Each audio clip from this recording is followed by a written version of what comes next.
Welcome back to the Surround Sound Podcast, where I am your host, R. Hunter Jr., the truth and not a rumor.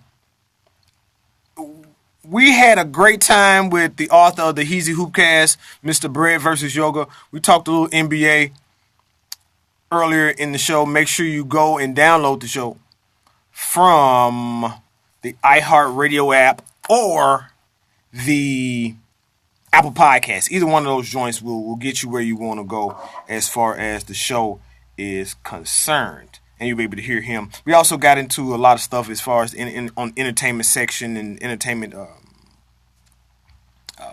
report. A lot of good things. The sign of the times, and once again, big shouts out to everybody that's live with me right now on Facebook. Yeah, that's what that is. Facebook and everybody watching on Instagram. Appreciate you checking out my Instagram TV joint. The sign of the times for this week.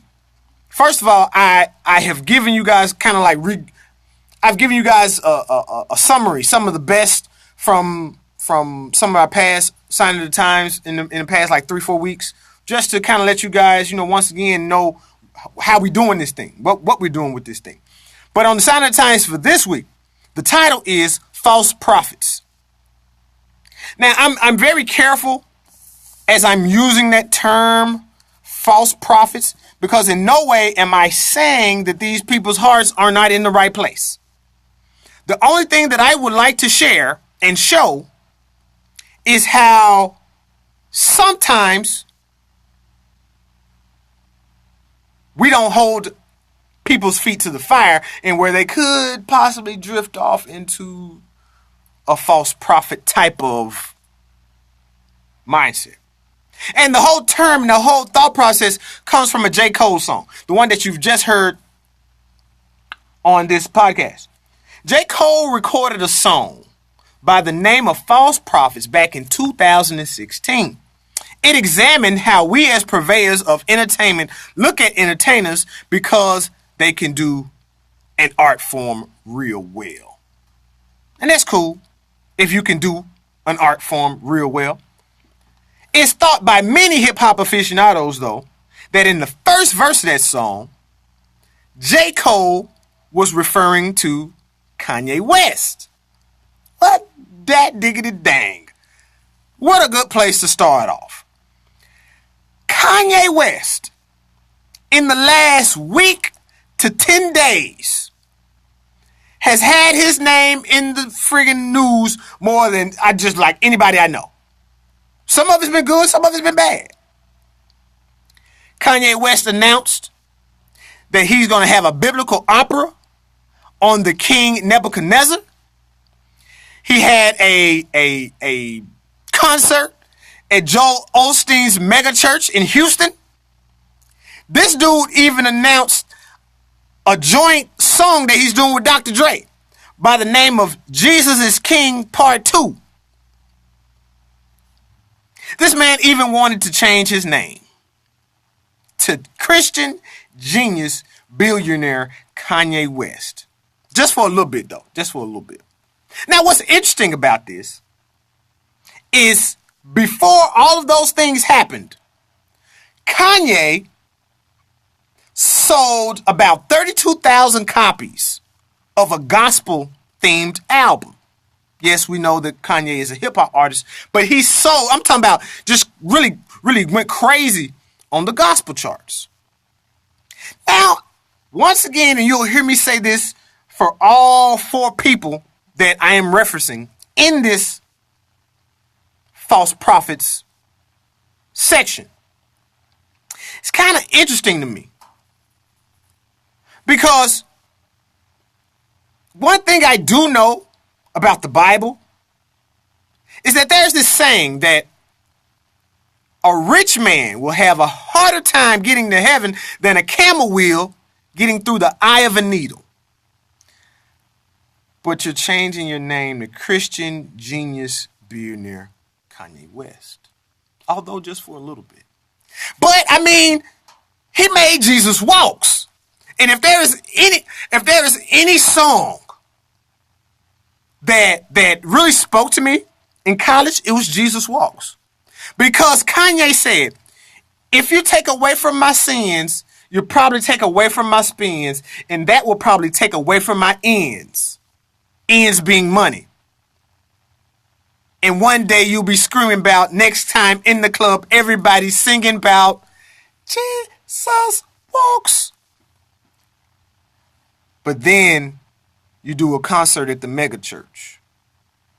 And then while you're at the mega church, you announce that you have an opera on the way called Nebuchadnezzar. Now, Nebuchadnezzar was very important in the Old Testament when relating to Daniel and this, that, and the third, and really Nebuchadnezzar's real claim to fame in my eyes was the fact that he said that Daniel's God was the God. Another story for another day. I'll say this in closing up the Kanye West portion of this Sign of the Times. He wanted to change his name, huh? That's interesting. Because the man's name is Kanye Omari West. Omari means speaker, chief, and is of Hebrew origin. Also means God is exalted in Swahili. I'll leave that right there for your estimation. But let's go to Jay-Z. Old Jigga.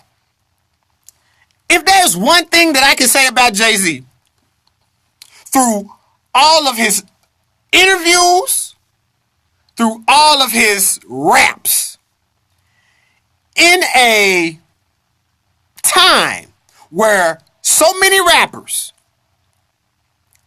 really are not living what they're doing in one way, form, shape, form, or another, just about everything, like every major thing, like Jay-Z, he's did it.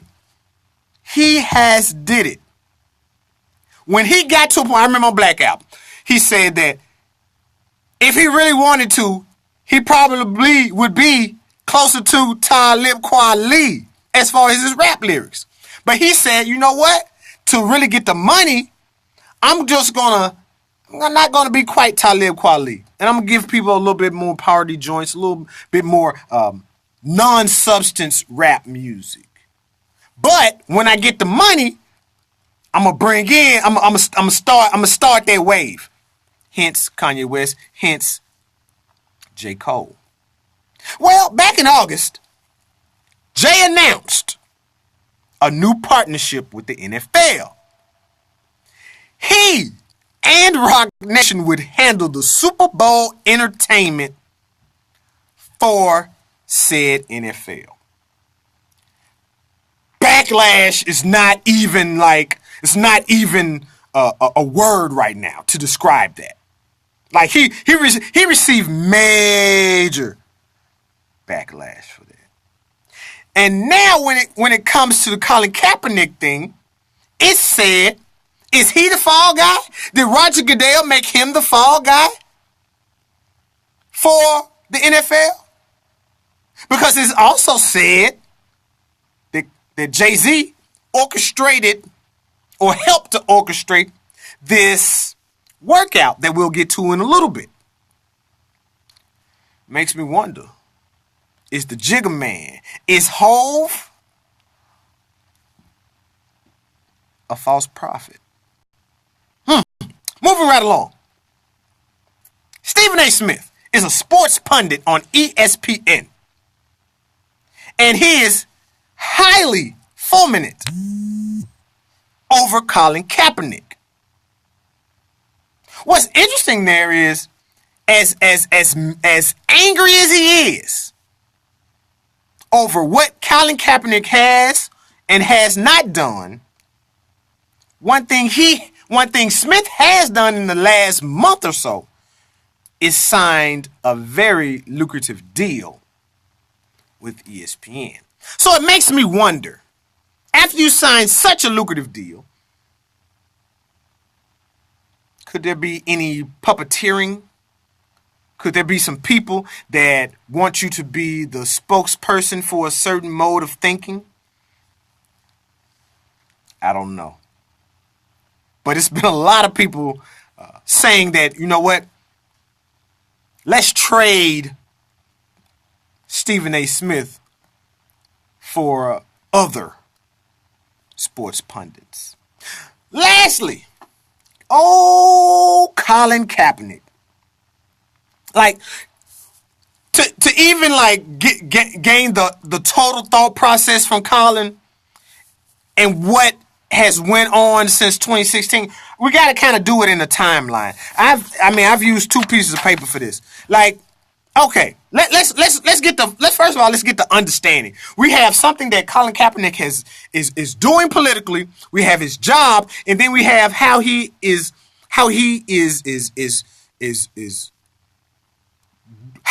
well he's doing at said job. All right, let's start off with why he did or why he's doing what he's doing. This whole thing started because of the amount of black people getting killed or injured due to the hands of law enforcement. Regardless of how you feel about it, we ain't got time right now for that. You make sure you put it in the margin how you feel, and we'll worry about that then. That's the reason how it started. In 2016, that's the first time he took a knee. He took a knee after speaking with a military veteran that talked him out of sitting for the national anthem. That's the reason why he took a knee, because the veteran did not want him to sit. So how this whole thing got misconstrued and said that he was against military, I don't know. Now, let's get to how well or how not so well he played. At the end of the 2016 season, he was without a job. Not because of his own volition. Not because of the team's volition, but because he opted out of his contract. Now, one note to that. It's later been said that John Lynch, who is the GM of the team, it was said that he said now. You know what I'm saying? We got into some he said, she said. But it was later said that he said he was going to cut him anyway. So regardless, that's how the narrative was going to roll. All right? He was going to be without a job. All right. Now, after he was already back up to like some no-name quarterback. I don't even know his name. There it goes right there. He came in the backup role like with 10 games left. He threw 16 touchdowns and only 4 interceptions. That's a 4-to-1 ratio. That is very good. That is very good. Like that was the main thing when I looked at stats that I couldn't really get past as far as, you know, him coming back and being signed. Like, you threw 16 touchdowns to only 4 picks. Like, that's 4-to-1. Like, that's not the greatest ever. But it for damn sure is better than every third string in the NFL. Now, last year, the year before that, and 2016. Let that be known. Let's bring it on down. And I'm leaving certain things out because we ain't got time. But in 2018, Nike came out with a commercial. Believe in something even if it means you have to give up everything or something like that. Now, this is where it starts in the possible false prophet area. It seemed to me, I was like, you know what? Maybe Colin wants to be a martyr. Because he had messed up several chances by certain things he said, by certain things his fiance has said. And when he came out with that commercial, I was like, maybe he wants to be a martyr, because he would stand to be way more profitable in being a martyr than he would by possibly even coming back. Like, literally, if he's not that good and he comes back, and he's not that good, his whole thing really is down the drain. So is this some type of just, you know, fake doing it for the culture type thing? We'll get to that in just a second. 2019, this past week, NFL workout. Early last week, somebody said that Cap was gonna get a workout. I was like, man, please, I'm tired of this. I didn't even listen to it. And he will work out at the Atlanta Falcon facility in ATL. All right. Midweek, the NFL sent him a waiver to sign and some more things. And when I say and some more things, like they sent him the waiver, he got to sign it to get the workout. So it's it's attached to something. Okay, I get it. The NFL is a business. Now the waiver is now what's the interesting part of this. I'm going to tell you what the waiver says. Well, I'm going to tell you what the waiver said. And I'm paraphrasing because I read it, but I mean, it's legal jargon and all that. Essentially, the waiver said something like, hey, and this comes on the heels of Colin Kaepernick winning a collusion case against the NFL, which makes this all the more incredible in my mindset because it was said that he won some 10, 15, I'm guesstimating. He won some millions of dollars. And I'm like, okay, if you won the case on collusion, you don't get to come back and play in the friggin' NFL. Like, you don't get to do both. So, all the more wrecking my brain and thinking that maybe Colin is a false prophet. Because ain't no way in hell you going to come back and be a quarterback in the NFL when you just won a collusion case. On top of that, why would you even want to come back and play for a league where you think they colluded against you for you never to play a sport that you have trained your whole life for? All right, let's go ahead and move on. The waiver says something to the effect of, hey, this workout is not a promise of anything. Like if you get on, then you get on. If you don't, you don't. If you signing this paper is not anything saying that you're going to get a job. Now, of course, you just won a collusion case. So they need something to CYA. Roger Goodell was like, okay, yeah, I got to do this time because he going to have another collusion case. Another collusion case. So Saturday, now this was so smart. Like, it was some... The first mention of this Colin Kaepernick, it was like 32 teams was coming. The second mention, it was like 25 teams was coming. Then Saturday, the day of, dude, like the day of this dude, the day of the workout, Colin says, hey, apparently he didn't sign it, and he moved the practice all the way to Riverdale, Georgia. Now, it plummeted from 32 to 25 to 8 were there. And only 6 of the 8 watched. All right. And people like Stephen A. Smith were so upset because of that. Main reason being like, hey, you were in an NFL facility. You had everything right there at your palm to succeed. But what Stephen A. isn't realizing, and what makes me wonder, is he a false prophet? Is because these people don't really want him like that. We know this, Stephen.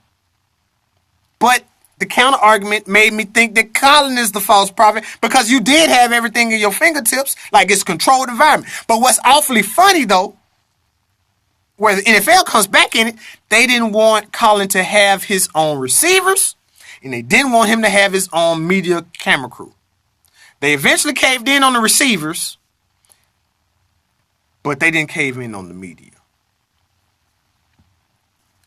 It makes me think that Colin Kaepernick outsmarted the NFL in that instance. But you know what?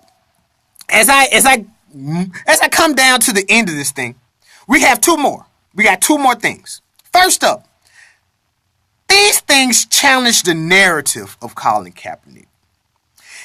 if and only if Colin was actually doing this for real for the culture, as far as the anthem protest, it would have seemed like after so much, he got so much press for this, it would have seemed like Colin would have did something that I think would have been so incredibly notable. He would have got the NFL to play the Black National Anthem just like they did Monday night when they were in Mexico and they played the Mexican National Anthem. That would have been huge. That would have been monumental. That would have put an impact on America that would just have been just so awesome. That's one. Secondly, and then I got one more thing. If you were really doing it for the culture, if and only if you were really doing it for the culture, you would not have been so quiet, Colin Kaepernick, these past years. Because the only time that we really heard from you, Colin, you really weren't saying much. You're kind of responding to things that people have said about you. And that's not the way to go about this if you're trying to be, once again, for the culture, and you know you have to be proactive in this approach. Because many have said ill of you, including Jay-Z, including Marcellus Wiley.